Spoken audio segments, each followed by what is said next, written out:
ازيكم يا شباب. الفيديو اللي فات اتكلمنا على البروبرتي بايندينج. الفيديو ده بقى هنبتدي نتكلم على الاذر واي اوف داتا بايندينج اللي هي الايفنت بايندينج. الانجلر بقى عندنا كمان نوع من انواع البايندينج وهو الايفنت بايندينج اللي بنستخدمه عشان يهندل الايفنتس اللي بتيجي من الدوم، زي طبعا الكي ستروكس والماوس موفمنت والماوس كليكس والحاجات دي كلها.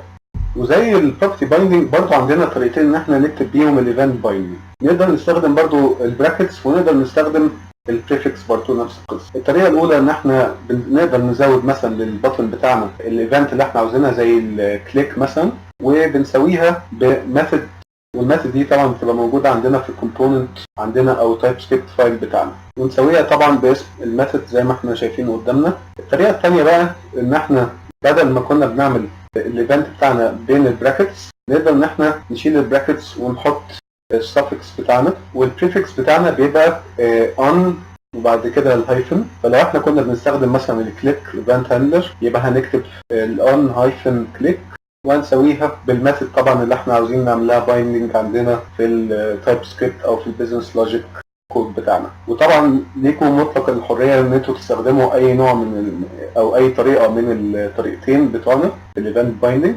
بس طبعا زي ما احنا اتكلمنا في البروبرتي بايندينج، الطريقه اللي احنا بنستخدمها نستيك تو ات عشان الكود بتاعنا يبقى كلين وكونسيستنت ويبقى كله شبه بعضه، لكن مفيش طبعا اي طريقه احسن من الثانيه ولا اي حاجه. ولو خدنا بالنا طبعا يا جماعه الايفنت بايندينج بيستخدم براكتس العاديه، البروبرتي بايندينج بيستخدم سكوير براكتس. وفي طريقه طبعا متعارف عليها كنت شفتها في فيديو قبل كده، بصراحه حاجه بتخلينا ان احنا نفتكر امتى نستخدم السكوير براكت وامتى ان احنا نستخدم البراكتس العاديه، ان احنا نقارنها بالميثود او بالبروبرتي العاديه اللي في الجافا سكريبت.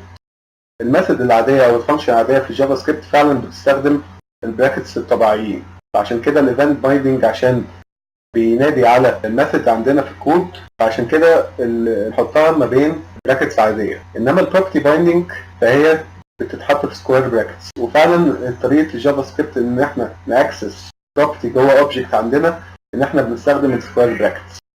فدي طريقه لطيفه يعني كنت شفتها في فيديو بصراحه قبل كده، عجبتني ان احنا نفتكر بيها الايفنت بايندينج نستخدم البراكتس العاديه، والبروبرتي بايندينج نستخدم السكوير براكتس. ولو رجعنا للكود بتاعنا هنلاقي ان الاون كليك بتاعتنا او الكليك ايفنت بايندينج بتاعتنا يعني بتنادي على ميثود اسمها اون كليك. فخلينا ان احنا دلوقتي نمبلمنت الميثود دي، وطبعا فور ذا سيك اوف ذا توتوريال يعني هحط الاون كليك ميثود جوه الكلاس بتاعتنا اللي في الكومبوننت، ومش هعمل فيها اي بزنس لوجيك كبير اكتر من ان احنا هنكونسول لوج مسج جواه. ولو سيبنا الكود بتاعنا طبعا رحنا للبراوزر وعملنا انسبكت اليمنت، هنلاقي ان احنا لو عملنا كليكنج على البutton بتاعنا هنلاقي ان الكونسول بيطلع لنا المسج اللي احنا كنا كاتبينها. فاضل لنا بس حاجه بسيطه عاوز اوضحها. ساعات عندنا بيبقى في الايفنت هاندلر بتاعنا اللي هو مثلا عندنا الاون كليك بنعوز ان احنا ناكسس الايفنت اللي اتعمل له ريز. يعني مثلا في الماوس موفمنت ايفنت بيقدر ان هو يدينا مثلا الاكس والواي كوردينيت بتاعتنا. ممكن نستخدم برضو الايفنت اوبجكت عشان يدينا اكسس للدوم اليمنت اللي عملت ريز في الايفنت بتاعنا. وعشان نعرف ان احنا ناخد اكسس للايفنت نقدر ان احنا في الميثود بتاعتنا ان احنا نحط الايفنت از بارامتر، وهنضطر برضو ان احنا في البايندينج او في الايفنت بايندينج عندنا برضو ان احنا برضو نبصيها في البارامتر بتاعها.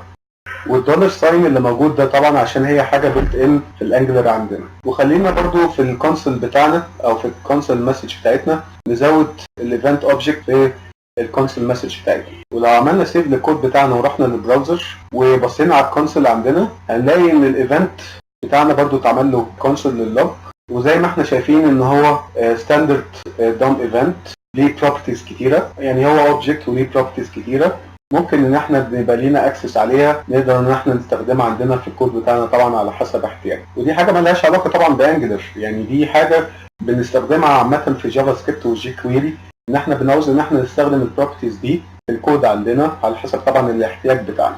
لكن الايفنت اوبجكت اللي هو بالدولار ساين ده دي حاجه طبعا بيلت ان في الانجلر عشان يخلينا ان احنا نقدر ان احنا نعمل نفس الفانكشناليتي اللي بنقدر نعملها بالجافا سكريبت او الجي كويري، ان احنا ناكسس الدوم اوبجكت. وبكده يكون الفيديو بتاعنا عن الايفنت بايندينج خلص، ويا رب يكون الفيديو كان سهل وبسيط، واشوفكم الفيديو الجاي ان شاء الله.